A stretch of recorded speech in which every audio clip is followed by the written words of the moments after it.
DD channel के मेरा doctor इस कार्यक्रम में आप सभी का स्वागत।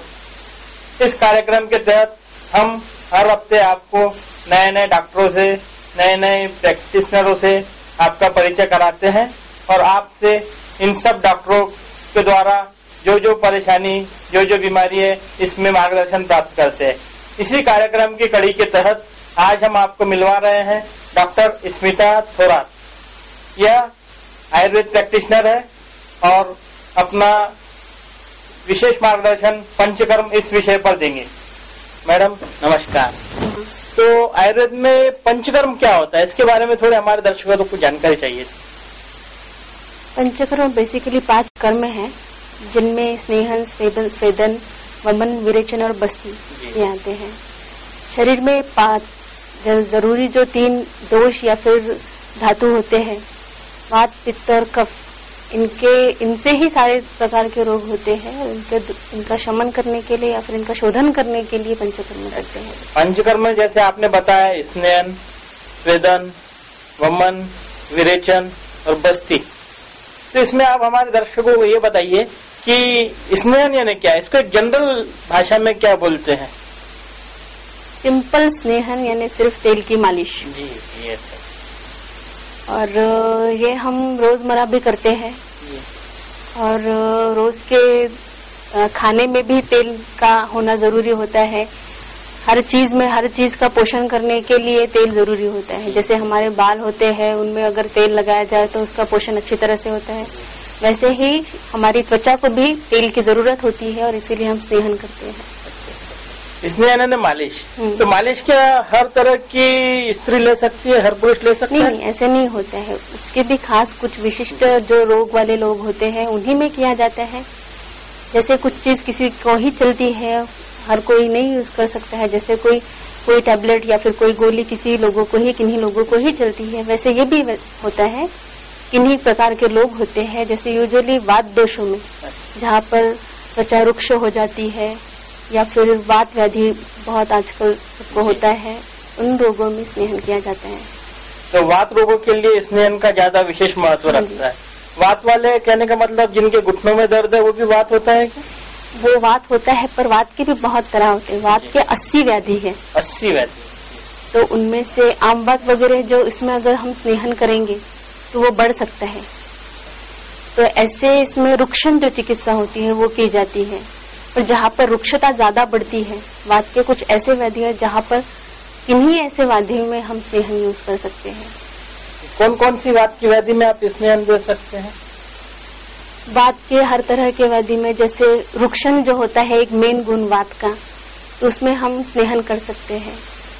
लकवा के जो आज के पेशेंट होते हैं उन लोगों में हम स्नेहन कर सकते हैं। अकेले स्नेहन से नहीं होता है, बाकी के 5 कर्म करना भी जरूरी होता है, लेकिन शुरुआत स्नेहन से की जाती है। जैसे लकड़ी है, उसको पहले तेल लगाकर ही उसको मोड़ा जा सकता है या फिर तोड़ा जा सकता है, वैसे ही शरीर को पहले स्नेहन से नरम किया जाता है और बाद में उसमें चिकित्सा की जाती है। तो जैसे कि हम सुनते हैं, हमारे जनरल दर्शकों की ऐसी कल्पना है, केरला मसाज में स्नेहन होता है क्या, ये कुछ और अलग चीज? वो लोग भी स्नेहन ही करते हैं, तेल से ही स्नेहन करते हैं, लेकिन जरूरी नहीं है उन लोगों की पद्धत। और जो आयुर्वेद में लिखा हुआ है, प्राचीन पुराणों में जो भी लिखा हुआ है, उस तरीके से अगर हो रहा है वो ही स्नेहन कहलाता है। बाकी स्नेहन तो फिर सभी बोलते हैं कि हम भी स्नेहन करवाते हैं और बड़े बड़े स्पा वगैरह डालकर बैठे हैं लोग। जी। तो ये स्पा में जो मसाज होती है, ब्यूटी पार्लर में जो मसाज होती है, इससे स्नेहन कुछ अलग रहता है?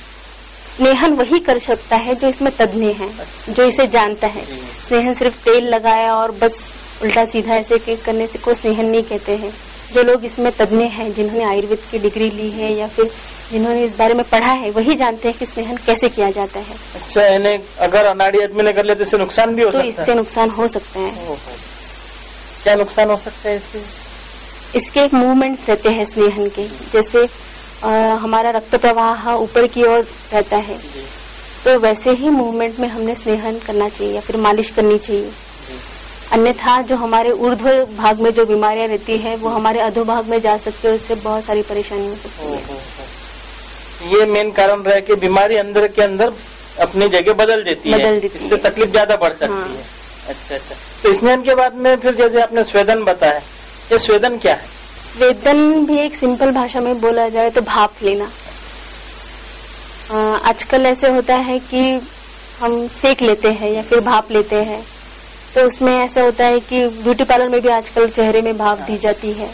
तो भाप से सिर्फ हमारे त्वचा पर के जो सूक्ष्म रंध्र है वो खुले हो जाते हैं और उनमें से जो सूक्ष्म बीमारियां रहती है या फिर कुछ मैल रहता है वो बाहर निकल आता है और दोष भी उस तरीके से ही बाहर निकल आते हैं।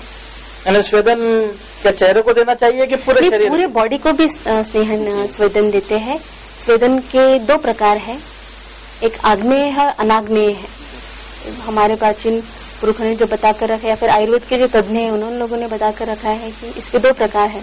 आग्नेय मतलब जो हम अग्नि का यूज कर देते हैं और अनाग्नेय मतलब जो हम कसरत करके जो अपने अंदर शरीर में पसीना जो आता है या फिर जो उष्णता पैदा करते हैं उसको स्वेदन कहते हैं। स्वेदन का मतलब पसीना निकालना, पसीना निकालना है। अब वो व्यायाम करके निकाले या फिर उसे? या फिर दवाइयों से या फिर एक ऐसे स्वेदन में भी ऐसे प्रकार है कि परिषेक एक प्रकार है, एक उपनाह प्रकार है, एक अवगाहन प्रकार है। अवगाहन मतलब तब बात, सिंपल वे।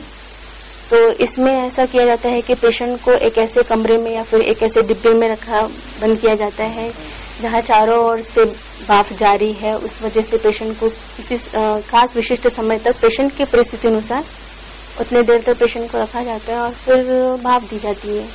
अच्छा, भाप कहने स्टीम बाथ? Steam bath. अच्छा अच्छा। जैसे आजकल ये बड़े बड़े हेल्थ क्लब में स्टीम बाथ देते हैं, तो ये स्वेदन का रूप है कि स्वेदन अलग चीज है? स्वेदन का ही रूप है, पर जैसे हर चीज का बाजार हो गया है आजकल वैसे ही ये हो गया है। और जैसे हमने पहले कहा है कि एक तज्ञ इंसान ही स्नेहन, स्वेदन या फिर पंचकर्म कर सकता है, कोई भी नहीं। यानी अगर किसी ने डायरेक्ट स्टीम बाथ लिया तो उसको उससे नुकसान भी? उससे नुकसान हो सकता है। उसके शरीर में जो पित्त होता है वो बढ़ सकता है, उसके शरीर पर त्वचा पर कुछ दाग गिर सकते हैं लाल कलर के, या फिर उसे गर्मी की तकलीफ हो सकती है।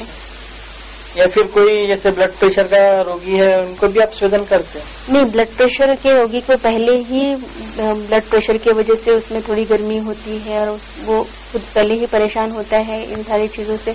इस वजह से अगर उसको स्वेदन दे रहे हैं तो उसको ज्यादा पसीना आएगा जो कि उसके लिए अच्छा नहीं होगा। तो उनके लिए सावधानी रखनी चाहिए। और जैसे जनरली स्वेदन के लिए जो अपने मधुमेह की बीमारी, डायबिटीज वाले रहते हैं, उनको तो पसीना ही नहीं आता है, तो उन्हें किस तरीके का स्वेदन देना चाहिए? उन्हें भी तब बात या फिर स्टीम बात जो बोलते हैं, या फिर नाड़ी स्वेद भी एक प्रकार है। उसमें ऐसे होता है कि एक क्वाथ होता है औषधि द्रव्य का, कुकर में पकाया जाता है, उससे एक नाड़ी मतलब एक पाइप होता है, उससे उसके जिस भाग पर उसे तकलीफ हो रही है या फिर जिस भाग पर वो विकार है वहाँ पर नाड़ी स्वेद दिया जाता है। यानी उसको कुकर में बनाकर उसकी स्टीम तैयार करके स्टीम से आप उसको भाप देते हैं। अच्छा, इसको नाड़ी स्वेदन बोलते हैं।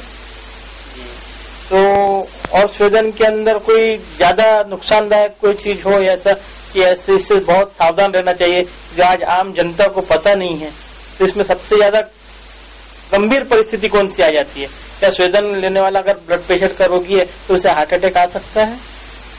वो तो पेशेंट के ब्लड प्रेशर कितना बढ़ा है उस पर डिपेंड है, पर स्वेदन से अतिरिक्त मात्रा में अगर पसीना निकलता है तो बदन में पानी की कमी हो जाती है।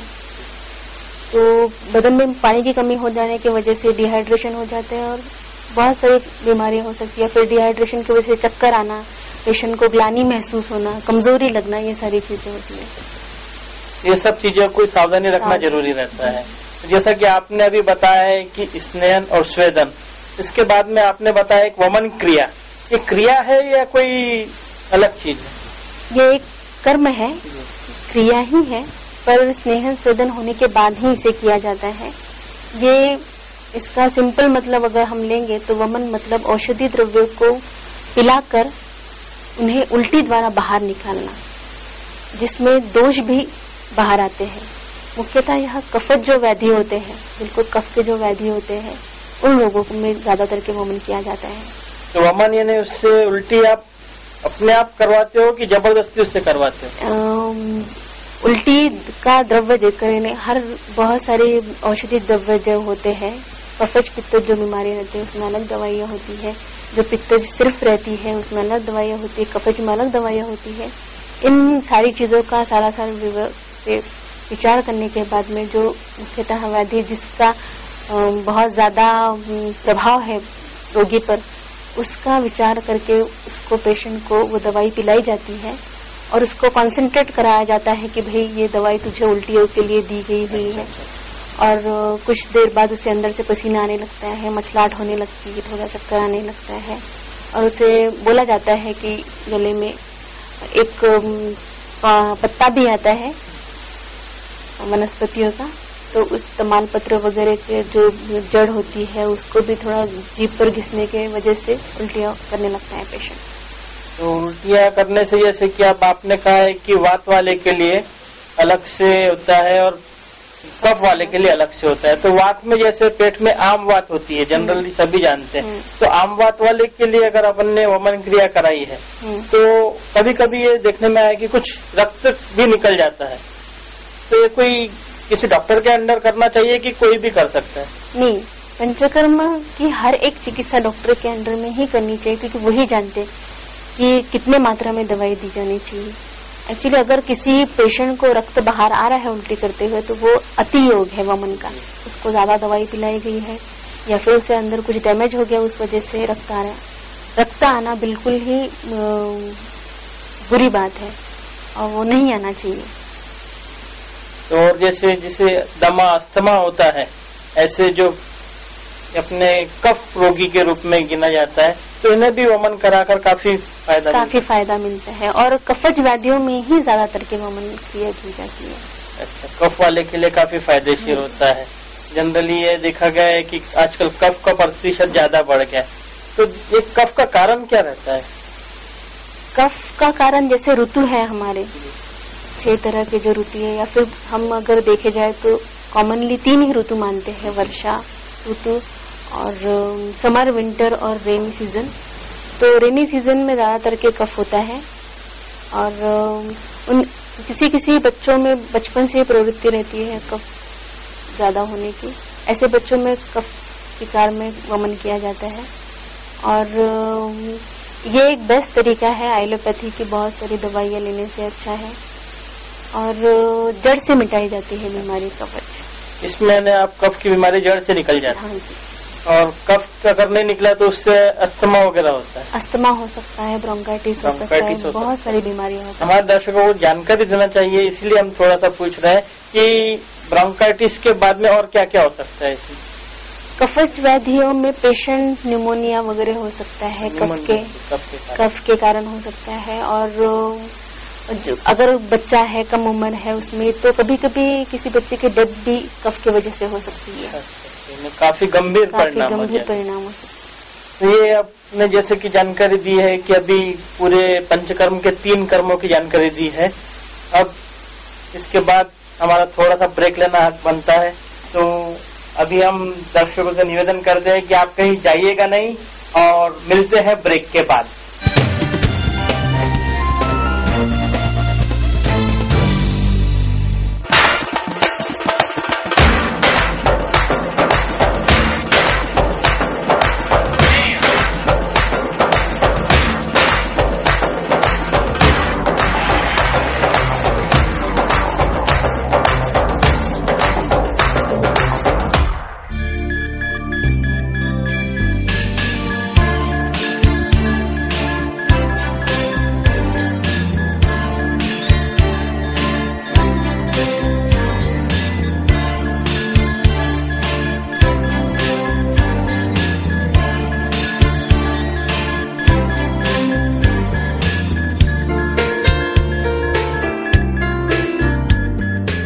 जैसा कि आपने ब्रेक में जाने के पहले 3 क्रियाओं की जानकारी प्राप्त की है और ब्रेक के पहले आपने वमन यानी क्या, वमन किसे दिया जाता है, इसकी जानकारी प्राप्त की है। इसके आगे हम डॉक्टर स्मिता थोरात मैडम से बाकी के पंचकर्म के बचे हुए 2 कर्मों के बारे में जानकारी देंगे। जैसे कि मैडम आपने बताया है कि वमन की सावधानियां, तब ये विरेचन यानी क्या, विरेचन के बारे में जानकारी? विरेचन मतलब लैट्रिन करवाना पेशेंट से। और लेट्रिन के द्वारा वात दोष हो, पित्त दोष हो या फिर कफश रोगों को बाहर निकालना। बेसिकली पित्त रोगों के लिए किया जाता है। तो लेट्रिन मीन्स यानी पेट की सफाई, पेट साफ करना। अच्छा, तो ये आप पेट साफ किस तरीके से करते हैं? क्या इसमें कोई औषधियों का उपयोग करते हैं? हाँ जी, यहाँ पर भी आयुर्वेदिक जो भी जड़ी बूटी औषधि रहती है या फिर किसी के पत्ते या फिर किसी के काष्ठ या फिर किसी की त्वचा, ऐसे निरनिराले जो औषधि द्रव्य रहते हैं उनका काढ़ा बनाकर या फिर उनका गुदे द्वारा दवाइयाँ देकर उसको निस्सरण किया जाता है, मल का निस्सरण किया जाता है। जो चूरन वगैरह जो बनाते हैं, चूरन देखकर आप मल निकालते हैं? हाँ। अच्छा, इसके अलावा जैसे आजकल तो शायद प्रचलित जितनी ज्यादा तकलीफें हो गई है, तो आज का रोगी ये बोलता है कि हमें भाई औषध नहीं लेना है, तो औषध न देते हुए मल निकालने का दूसरे कोई तरीके हैं? औषध न देते हुए कुछ आजकल सपोजिटरीज निकली हैं जो गुदे द्वार में रखी जाती है और उस वजह से फिर पेशेंट को मल निस्सरण होता है। अच्छा, जैसे कि एनिमा वगैरह के बारे में भी आजकल आया है। एनिमा मतलब जो 5वां कर्म है पंचकर्म का बस्ती, उसी को ही हम मॉडर्न लैंग्वेज में एनिमा कह सकते हैं। तो उसके ऊपर तो अपन बाद में जाएंगे। तो कहने का मतलब ये है कि जैसे अब कोई रोगी है और उसे विरेचन करना है, विरेचन करने के पहले रोगी बहुत ही ज्यादा कमजोर है, तो क्या ऐसे कमजोर रोगी को भी आप विरेचन कराते हैं? कमजोर रोगी को तो विरेचन कराने की वजह से वो बहुत ज्यादा कमजोर हो जाएगा, इसलिए पेशेंट की स्थिति देखने के बाद ही विरेचन या फिर वमन किया जाता है। तो विरेचन के अंदर जो औषधि आप गुदा द्वार मल द्वार में रखते हैं वो प्योरली आयुर्वेदिक होती है? नहीं, आजकल मतलब पहले से भी मॉडर्न साइंस में बहुत सारी दवाइयाँ हैं जो मुंह से ली जाती है और जिससे मल निस्सरण होता है या फिर जिसे हम लग्जेटिव कहते हैं, ऐसी दवाई यूज की जाती है। लेकिन आयुर्वेद जहाँ तक के कंसर्न है तो ऐसी कुछ दवाइयाँ हैं जो चूर्ण है या फिर जो औषधि द्रव्य है, तो उन द्रव्य को रात में लेकर या फिर खाना खाने के बाद में चूर्ण लेकर दूध के साथ में या फिर पानी के साथ में लेकर सुबह मल निस्सरण करवाया जाता है। जैसे कि आजकल तो कैसा है कि कई टीवियों पर इसके बारे में एड्स आती है, या फिर 90% हर व्यक्ति जो है कब्ज की बीमारी से पीड़ित है, तो कब्ज के लिए भी क्या विरेचन बहुत फायदेमंद होता है? कब्ज कितने दिनों से और पेशेंट को कितनी क्रॉनिक प्रॉब्लम है उस पर निर्भर है। अगर पेशेंट को 1-2 दिन हो रहे हैं और बस 1-2 दिन से उसके खाने में कोई फर्क पड़ा है, उस वजह से कब्ज हो रहा है, तो उसके लिए चिकित्सा अलग की जाती है। और कुछ ऐसे पेशेंट होते हैं जिनको बरसों से ये बीमारियां चलती है, और आजकल के जो जंक फूड का फैशन चल रहा है या फिर खाने पीने के जो तरीके बदल गए हैं, कुछ वक्त नहीं रहा है, सोने का वक्त नहीं रहा है, खाने का वक्त नहीं रहा है, उस वजह से भी हमारे पेट पर बहुत सारा असर पड़ता है, जिसकी वजह से कब्ज की बीमारी ज्यादातर से देखने में आई है। तो आपका कहने का मतलब है कि कब्ज जो होती है वो अपने जो आजकल के मॉडर्न फूड्स है, जो चाइनीज का नाम आ गया है, जो आजकल तो मेरे ख्याल से इटालियन फूड्स भी आ गए हैं, तो ये काफी नुकसानदेह होते हैं। काफी नुकसानदायक होता है जी। तो मेरा एक पूछने का मतलब ये है कि कब्ज के रोगी को कौन सी ऐसी औषधि है जो आराम से वो घर बैठे ले ले, या कौन सी ऐसी डाइट चार्ट है जिससे कि उसका कब्ज दूर हो सकता है? हमारे दर्शकों को जानकारी देंगे थोड़ा। जैसे हम खाने में बोलते हैं कि बैलेंस डाइट लेनी चाहिए, जिसमें कार्बोहाइड्रेट्स, प्रोटीन, फैट, विटामिन, हर तरह का फूड होना चाहिए। सिर्फ हम रोटी सब्जी खा रहे हैं तो उससे जो हमें बैलेंस डाइट मिलनी चाहिए वो नहीं मिल रही है। सिर्फ हम चावल और दाल खा रहे हैं तो उसमें हमें जो पूरा पोषण न्यूट्रिशन मिलना चाहिए वो नहीं मिल रहा है। इसलिए हमने दाल, चावल, रोटी, सब्जी, उसके अलावा फ्रूट जूस या फिर ताजे फल, वैसे ही पानी की मात्रा खाने के समय एक योग्य मात्रा रखना वो भी बहुत ज्यादा जरूरी होता है। नहीं तो हम खाना ठीक से खा रहे हैं, वक्त पर खा रहे हैं, वक्त पर सो रहे हैं, पर पानी पीने का जितनी मात्रा हमारे शरीर में जितना पानी लगता है वो अगर नहीं पिया जा रहा है तो उस वजह से भी कब्ज की बीमारी हो सकती है। तो आपका कहने का मतलब है कि बैलेंस डाइट लेकर भी अगर से किसी भी व्यक्ति ने अपने शरीर में पूरी तरह से जल का सेवन नहीं किया तो उससे भी कब्ज होता है, तो कम पानी पीने से भी कब्ज हो सकता है। अब किसी किसी को कब्ज के साथ में गैसेस का प्रॉब्लम रहता है, और कोई कोई बहुत गंदी स्मेल के साथ में गैसेस रहती है, तो ऐसे रोगी के लिए क्या है विरेचन में? कब्ज या फिर गैसेस जो होती है पेट साफ न होने की वजह से ही होते हैं। तो पेट साफ कराने का अगर 2-3 दिन हो रहे हैं पेशेंट को, या फिर किसी पेशेंट में 8 दिन भी हो जाते हैं लेकिन उसको लैट्रिन साफ नहीं होती है, उसको बार बार जाकर देखता है, उसे ऐसा लगता है कि लैट्रिन आ रही है, पर अगर नहीं हो पा रहा है तो ऐसे पेशेंट में त्रिफला चूर्ण वगैरह देते हैं जो रात में खाना खाने के बाद में लिया जाता है, और वो देने से पेशेंट को दूसरे दिन लैट्रिन साफ होती है। यानी गैस वगैरह की बीमारी के लिए हल्के चूरन से ही काम चल जाता है। चूरन से ही काम पड़ जाता है, लेकिन बार बार चूरन लेने की आदत होने की वजह से उस पेशेंट को जो एक साथ में हो जाता है, अगर वो आधा चम्मच से उसको लैट्रिन हो रही है लेकिन बार बार लेने की वजह से वो चीज उसको साथ में हो जाती है, उसको उससे ज्यादा मात्रा की जरूरत पड़ने लगती है। यानी समय के हिसाब से अगर वो कोई चीज का आदी हो जाता है तो वो औषधि उस पर काम नहीं करती है, उसे अधिक प्रमाण में लेना पड़ता है। तो जैसे कब्ज होता है, कब्ज के कारण किसी को बहुत ज्यादा कब्जी रहने से आजकल की प्रचलित बीमारियां भी हो जाती है, जैसे पाइल्स है और फिशर है। जनरली आजकल हर व्यक्ति इससे बीमार है और किसी को जानकारी नहीं देता है। तो पाइल्स और फिशर क्या है? ये तो बेसिकली गुर्देदार की बीमारियां हैं, और इसमें हमारे अनियमित जो खाना है, खाने का सेवन, या फिर हमारे जो लाइफस्टाइल है, इस वजह से ये बीमारियां पनपती हैं। और पेशेंट ये बीमारियां ज्यादातर के बता नहीं सकता है, वो शर्म के मारे इस चीजों को छुपाता है, लेकिन वो जब ज्यादा बढ़ जाती है तो ये बीमारियां जब वो बताता है तो बहुत सेकेंड स्टेप या फिर थर्ड स्टेप पर पहुंचती है, और उस वजह से उसको बहुत ज्यादा तकलीफ होती है। तो पाइल्स बोले तो एक मांसांकुर रहता है जो गुदे द्वार से बाहर निकलता है। बार बार अगर हम खाने पीने में हम ध्यान नहीं दे रहे हैं, पानी कम पी रहे हैं, नियमित हमारा कहीं पर ट्रैवलिंग चल रहा है, या फिर बाहर का खाना खा रहे हैं, नींद नहीं हो रही, इन सारी चीजों की वजह से लैट्रिन साफ नहीं होती। लैट्रिन बार बार साफ नहीं होने की वजह से कड़ी लैट्रिन होती है, उस वजह से बार बार लैट्रिन को प्रेशर लगाता है पेशेंट, और प्रेशर लगाने की वजह से एक मांसांकुर बाहर आता है, उसे हम अर्श या फिर पाइल्स कहते हैं। अच्छा, तो आपका कहने का मतलब यह है कि कब्ज होने पर उसे पेट साफ नहीं होने से वो अधिक ताकत से प्रेशर करता है, इस वजह से अपना मांस का एक अंकुर गुदा द्वार से बाहर आ जाता है, उसे पाइल्स कहते हैं। और पाइल्स पहचानने के कोई सिम्टम्स उसमें कुछ?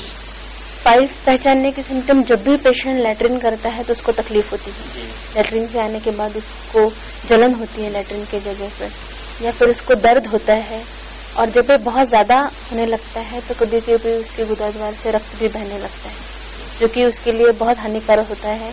इस वजह से उसको रक्ताल्पता हो सकती है, और धीरे धीरे पेशेंट बहुत ज्यादा अनेमिक होने लगता है, और उसको बहुत सारी परेशानी का सामना करना पड़ सकता है। जैसे कि उसको वहाँ पर जलन होती है, वहाँ से मांस का अंकुर बाहर निकलता है।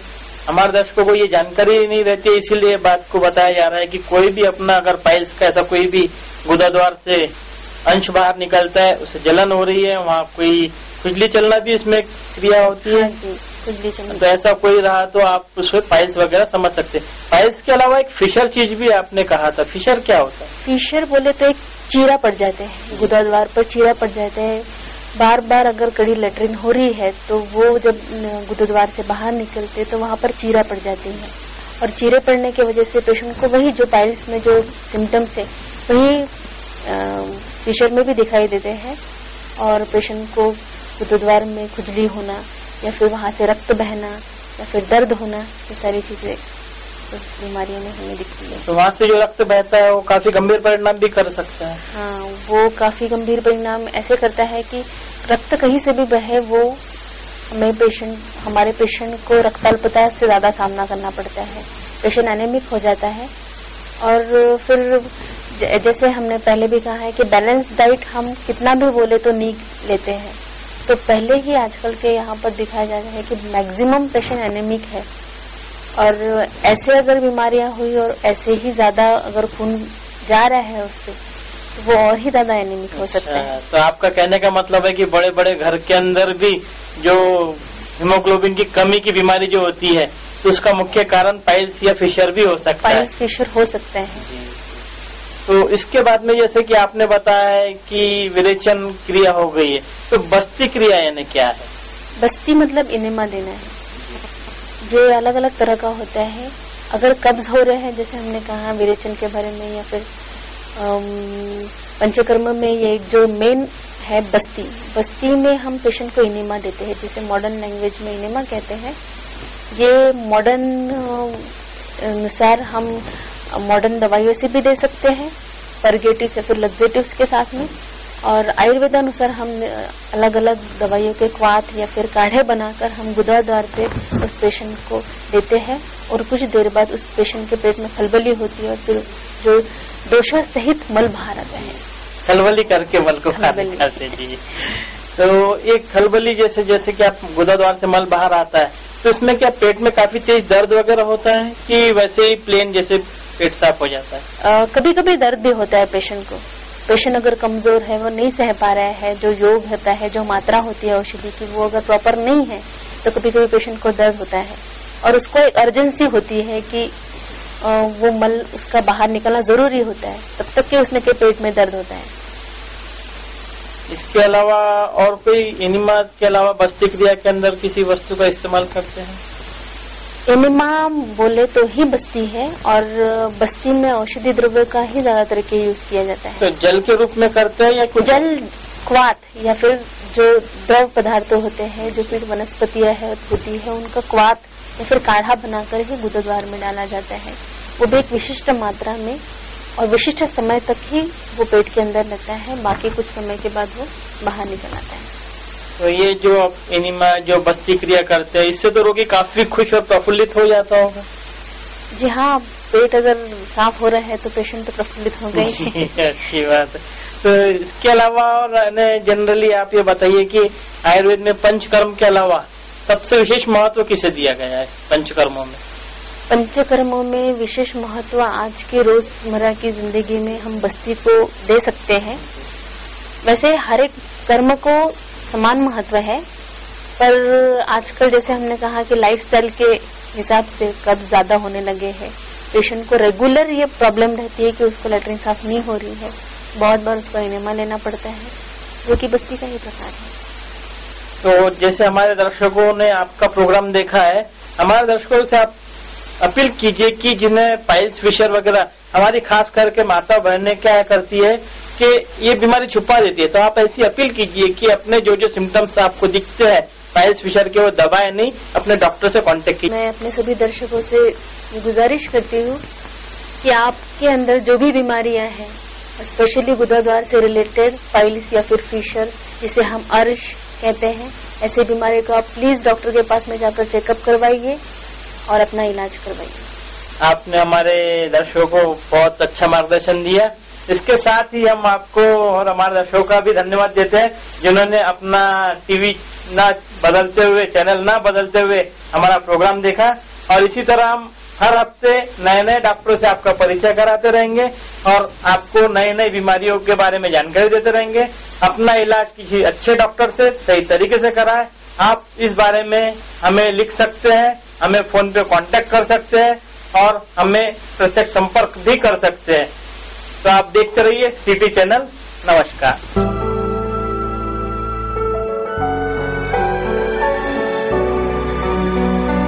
मेरा डॉक्टर यह कार्यक्रम आपको कैसा लगा हमें जरूर बताइए।